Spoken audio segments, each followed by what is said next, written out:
আমাৰ দলত পোনপটীয়াকৈ যোগদান কৰিছে। কাইলৈ আকৌ এজন বিধায়কে কাইলৈ চেয়াৰমান আলী ডাঙৰীয়াই কাইলৈ আমাৰ দলত যোগদান কৰিব। কাইলৈ কংগ্ৰেছে যদি 3 বজাত তেখেতে যোগদান কৰিব। আজি যোগদান কৰিছে, আপোনালোকে নিজে চাওক যে অসমৰ সংখ্যালঘু সমাজৰ এজন গুৰুত্বপূৰ্ণ বিধায়ক যি সময়ত আব্দুল ৰছিদ মণ্ডলে আমাৰ দলত যোগদান কৰিছে, সেই সময়ত অসমৰ জাতীয় জীৱনৰ আটাইতকৈ শক্তিশালী এটা সংগঠন সদৌ তাই আহোম ছাত্ৰ সন্থাৰ কেন্দ্ৰীয় মুখ্য উপদেষ্টাজনেও আজি আমাৰ দলত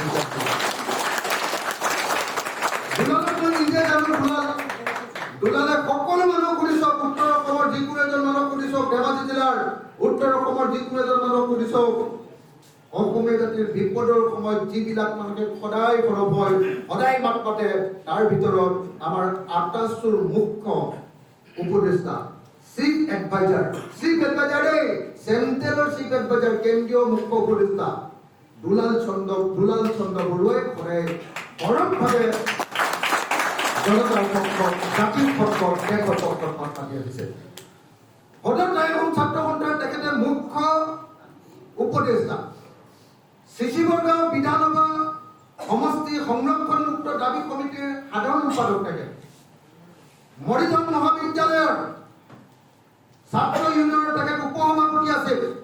আৰু যিকোনো সময়তে আহোমসকলৰ অসমৰ আটাইতকৈ ডাঙৰ জাতি এটা, আহোমসকলৰ জাতীয় প্ৰশ্ন, আহোমসকলৰ জনজাতিকৰণ, 6 জনগোষ্ঠীৰ জনজাতিকৰণৰ প্ৰশ্নত আটাইতকৈ সৰব অসমৰ যিসকল লিডাৰ আছে, তাৰ ভিতৰত এজন অত্যন্ত গুৰুত্বপূৰ্ণ লিডাৰ হ'ল দুলাল চন্দ্ৰ বৰুৱা। আমি দেখিছিলো কা আন্দোলনত যেতিয়া আমি সমগ্ৰ অসম জুৰি 70টা সংগঠনে সমগ্ৰ অসম জুৰি মাত পাতিছিলো, যি সময়ত কিছুমান ডেকা লৰাই, কিছুমান ছাত্ৰ সংগঠনে চৰকাৰৰ লগত বুজাবুজিত আছিলে, সেই সময়ত কিন্তু দুলাল চন্দ্ৰ বৰুৱাই উত্তৰ অসম কপাই তুলিছিলে কা আন্দোলনৰ সময়ত। আৰু সেই দুলাল চন্দ্ৰ বৰুৱাক আজি আমাৰ দল ৰাইজৰ দললৈ আদৰণি জনাবলৈ পাই আমি ৰাইজৰ দলৰ প্ৰত্যেকজন সদস্য, নহয় জানো, ৰমেন চন্দ্ৰ বৰুৱাক আৰম্ভ কৰি আমি আটাইবিলাক সদস্যই আজি আমি গৰ্বিত অনুভৱ কৰিছো যে আজি অসমৰ এজন গুৰুত্বপূৰ্ণ সংগ্ৰামী লিডাৰ দুলাল চন্দ্ৰ বৰুৱা আমাৰ দলৰ সদস্য। আমি দুইজনৰ ৰাজনৈতিক ভৱিষ্যত উজ্জ্বল কামনা কৰিছো। আমি আশা কৰিম 2026 চনত আব্দুল ৰছিদ মণ্ডল ডাঙৰীয়া এইবাৰ নিশ্চয় 2026 চনত আকৌ বিধায়ক হ'ব, বিধায়ক হ'ব। আশা কৰিম যদি এবাৰ আমি চৰকাৰ গঠন কৰিব পাৰো, এওঁলোকেও চৰকাৰত অংশগ্ৰহণ কৰিব।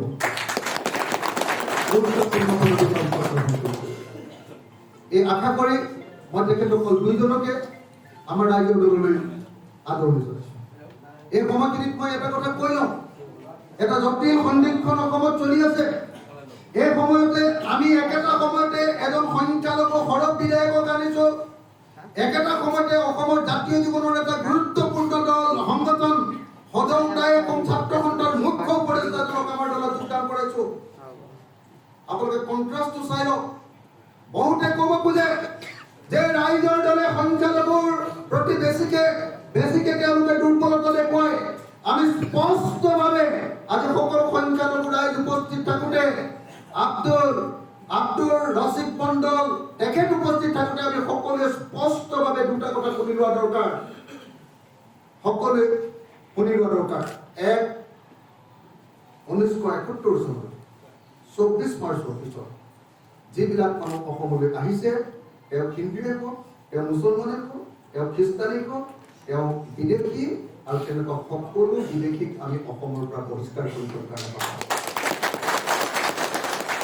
আৰু একেটা সময়তে 1971 চনৰ 24 মাৰ্চলৈকে যিবিলাক আহিলে, তাৰমানে তাৰ আগলৈকে যিবিলাক মানুহ আহিলে, প্ৰত্যেকজন মানুহ ভাৰতীয়, আৰু তেনেকুৱা প্ৰত্যেকজন ভাৰতীয় নাগৰিকক ৰাষ্ট্ৰীয় identity card, national identity card দি অসম আৰু ভাৰতত যাতে সন্মান সহকাৰে জীয়াই থাকিব পাৰে, তাৰ কাৰণে আমি সমান গাই। আজি হলো তাই আহোম ছাত্ৰ সন্থাৰ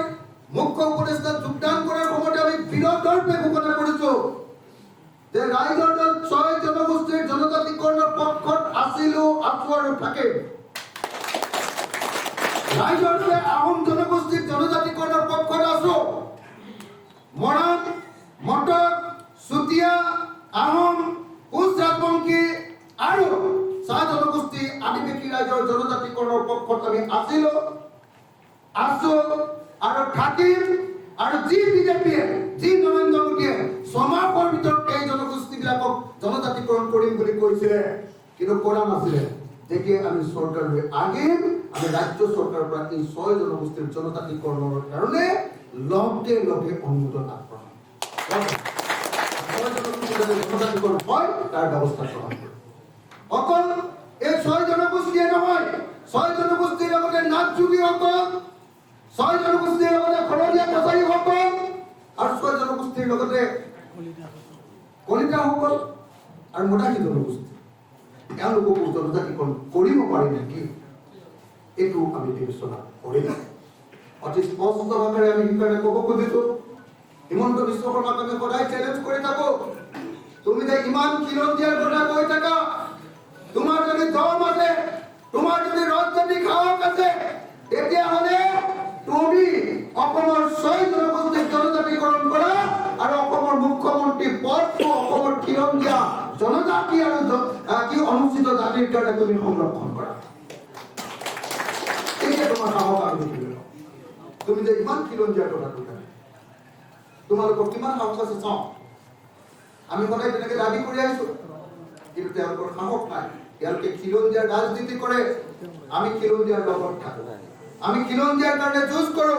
তেওঁলোকে খিলঞ্জীয়াক লৈ কেৱল আৰু কেৱল ৰাজনীতি কৰে আৰু সংখ্যালঘুক লৈ কেৱল আৰু কেৱল খেলা কৰে।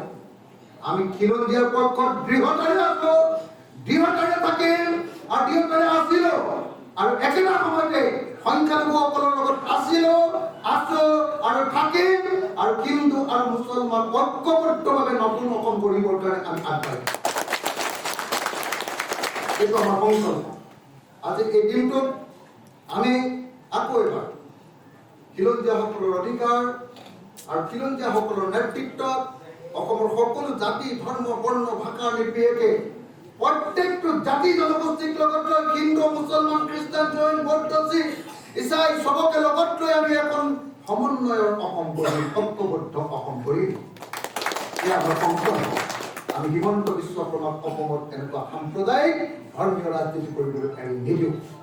আপোনালোকে দেখিছিলে অসমৰ এজন বিধায়ক আছিলে ৰাইজৰ দলৰ আৰু এজন বিধায়কে হিমন্ত বিশ্ব শৰ্মাৰ মস্তক কপাই দিছিলে। এতিয়া আজিৰ দিনটোত আৰু এজন বিধায়ক হ'ল আব্দুৰ ৰছিদ মণ্ড, আৰু এজন কাইলৈ আমাৰ বিধায়ক হ'ব, 3 নম্বৰজন বিধায়ক হ'ব আমাৰ কাইলৈ চেয়াৰমান আলী আহমেদ, অখিল গগৈ আৰু এইজন 2জন বিধায়ক, 3জন বিধায়কে কাইলৈ পৰা অসম বিধানসভা ঐক্যবদ্ধভাৱে কমাই দিছে। মই আগদিনা আপোনালোকক কৈছো, মাত্ৰ এজন বিধায়কে যদি হিমন্ত বিশ্ব শৰ্মাৰ গাড়ী কমাই দিব পাৰো, এইবাৰ 10 বা 15জন বিধায়ক যদি 2024 আমি জিকাব পাৰো, তেতিয়াহ'লে হিমন্ত বিশ্ব শৰ্মাই সৰিয়হৰ ফুল প্ৰত্যেক দিনাই সৰিয়হৰ ফুল। চৰকাৰ যদি হিমন্ত বিশ্ব শৰ্মা নহয়, চৰকাৰ যদি বিজেপি নহয়, তেতিয়াহ'লে সেই চৰকাৰত ৰাইজৰ দলে অংশগ্ৰহণ কৰিব আৰু ৰাইজৰ দলে অংশগ্ৰহণ কৰি 3টা সপোন আমি পূৰাম। 3টা সপোন। 1, অসমৰ সকলো পথাৰত 100% পানী যোগানৰ ব্যৱস্থা কৰি সকলো খেতিয়ককে বিনামূলীয়া ট্ৰেক্টৰৰ ব্যৱস্থা কৰি আমি কি কৰিম, অসমৰ পথাৰবিলাক বছৰত 3বাৰ খেতি কৰাৰ সেউজীয়া পথাৰ কৰিম। 2 নম্বৰ, আমি অসমৰ প্ৰত্যেকখন গাঁৱে গাঁৱে এখন গাঁৱত এটা উদ্যোগ স্থাপন কৰিম। অসমৰ মুখ্যমন্ত্ৰীয়ে কৈছে যোৱা 6 মাহৰ ছেপ্টেম্বৰ মাহৰ পৰা ফেব্ৰুৱাৰী মাহলৈকে অসমৰ যুৱক যুৱতী বেংগলোৰ, চেন্নাই আৰু কেৰালালৈ গৈ 162 জনৰ মৃত্যু ঘটিছে। 162 যুৱক আৰু যুৱতীৰ মৃত্যু ঘটিছে বাহিৰত চিকিউৰিটি গাৰ্ড কৰিবলৈ গৈ। মাহেকত গড়ে 50 জনকৈ ল'ৰা ছোৱালীৰ মৃত্যু ঘটিছে। মই আপোনালোকক গেৰাণ্টি দি ক'বলৈ আহিছো, ৰাইজৰ দলত চৰকাৰত অংশগ্ৰহণ কৰিবলৈ দিয়ক। অসমৰ প্ৰত্যেকখন গাঁও, অসমৰ প্ৰত্যেকখন নগৰৰ ৱাৰ্ডত এটা ইণ্ডাষ্ট্ৰী গঢ়ি তুলিম, ক্ষুদ্ৰ উদ্যোগ আৰু অসমত নিবনুৱা সমস্যাৰ সমাধান কৰি অসমতে সকলো মানুহক কাম কৰাৰ ব্যৱস্থা কৰিম। এইটো আমাৰ দ্বিতীয় সংকল্প। আৰু তৃতীয় সংকল্প কি? তৃতীয় সংকল্প হ'ল অসমৰ প্ৰত্যেকজন নাগৰিকক দক্ষ নাগৰিক, প্ৰফেচনেল পেছাদাৰী নাগৰিক ৰূপে গঢ়ি তুলিম। যদি কোনোবা এজন মানুহে মিস্ত্ৰীৰ লগত যোগালী কৰিবলৈ যায়, যোগালী কৰিবলৈ যোৱাৰ আগতে আমাৰ ফিনিচিং স্কুলত পঢ়ুৱাই, আমাৰ স্কুলৰ আগতে ফিনিচিং স্কুল বুলি এখন অন্য এখন স্কুলত পঢ়ুৱাম আৰু পঢ়ুৱাই কেনেকৈ মিস্ত্ৰীৰ কাম কৰিব লাগে সেইটো শিকাই পঠিয়াম। যদি কোনোবাই চিকিউৰিটি গাৰ্ড কৰিবলৈ যাব খোজে, তেওঁ 1 বছৰৰ পুলিচৰ ট্ৰেইনিং দি চাৰ্টিফিকেট দি আমি বেংগলোৰলৈ পঠিয়াম, যাতে এতিয়া যদি তেওঁ 15,000 টকা দৰমহা পাইছে, যাতে আমি ট্ৰেইনিং দিয়াৰ পাছত তেওঁ 35,000 পৰা 40,000 টকা দৰমহা পায়। আৰু অসমৰ মহিলাসকলক আমি নাৰ্ছিং ট্ৰেইনিং দিম, যাতে আজি অকল অসমত নহয়, বেংগলোৰ চেন্নাইতে নহয়, দৰকাৰ হ'লে জাপানত গৈ অসমৰ ছোৱালীয়ে নাৰ্ছ কৰিব। জাপানত এজনী ছোৱালীয়ে যেতিয়া নাৰ্ছ কৰিবলৈ যায়, এবছৰত 1 কোটি টকা দৰমহা পায়। আমি অসমৰ প্ৰত্যেকজন পুৰুষ আৰু মহিলা পেছাদাৰী প্ৰফেচনেল কৰি গঢ়ি তুলিম, ট্ৰেইনিং দিম। আনকি ঘৰত কাম কৰিবলৈ যোৱা মহিলাগৰাকীকো আমি কেনেকৈ ভাত ৰান্ধে, কেনেকৈ ঘৰ মুচে, প্ৰত্যেকটো বস্তু ঠিকমতে বিজ্ঞানসন্মতভাৱে শিকাই, লগত লাইচেন্স দি, লগত আইডেন্টিটি কাৰ্ড দি তেওঁ যাতে গৰ্বিত অসমীয়া হিচাপে কাম কৰিব পাৰে তাৰ ব্যৱস্থা গ্ৰহণ কৰে। এখন নতুন অসমৰ কাৰণে আমি আধাৰশিলা স্থাপন কৰিব খুজিছোঁ। এখন নতুন অসম গঠন কৰিবৰ কাৰণে আমাৰ দলত আজিৰ দিনটোৰ পৰা 2জন নতুন সৈনিক, যি ভৱিষ্যতে সেনাপতিৰ দায়িত্ব গ্ৰহণ কৰিব, 2জন নতুন সৈনিক, দুলাল চন্দ্ৰ বৰুৱা আৰু আব্দুৰ ৰছিদ মণ্ডল, 2জন নতুন সৈনিক ইয়ালৈ আহিছে আৰু অচিৰেই তেওঁলোকক সেনাপতিৰ দায়িত্ব অৰ্পণ কৰা হ'ব। অচিৰেই তেওঁলোকক আমাৰ দলৰ গুৰুত্বপূৰ্ণ পদবীত মকৰল কৰা হ'ব আৰু অচিৰেই তেওঁলোকক অসমৰ ৰাজনীতিৰ গুৰুত্বপূৰ্ণ দায়িত্বভাৰ অৰ্পণ কৰা হ'ব। আৰু এখন নতুন অসম গঠন কৰিবৰ কাৰণে হিন্দু, মুছলমান, খ্ৰীষ্টান, জৈন সকলো মানুহ মিলি ঐক্যবদ্ধভাৱে নতুন অসম গঠন কৰিবৰ কাৰণে আমি আগবাঢ়ি যাম।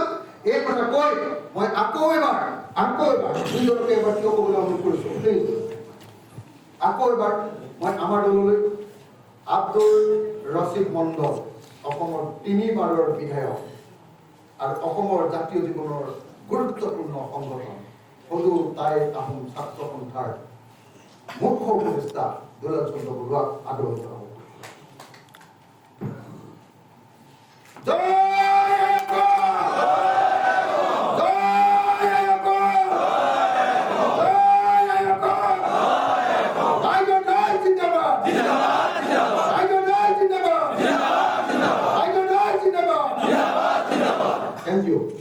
আৰু এতিয়া আমাৰ দলত যিসকলে যোগদান কৰিব, মই এটা গাই দিছোঁ, লগে লগে আমাৰ দলৰ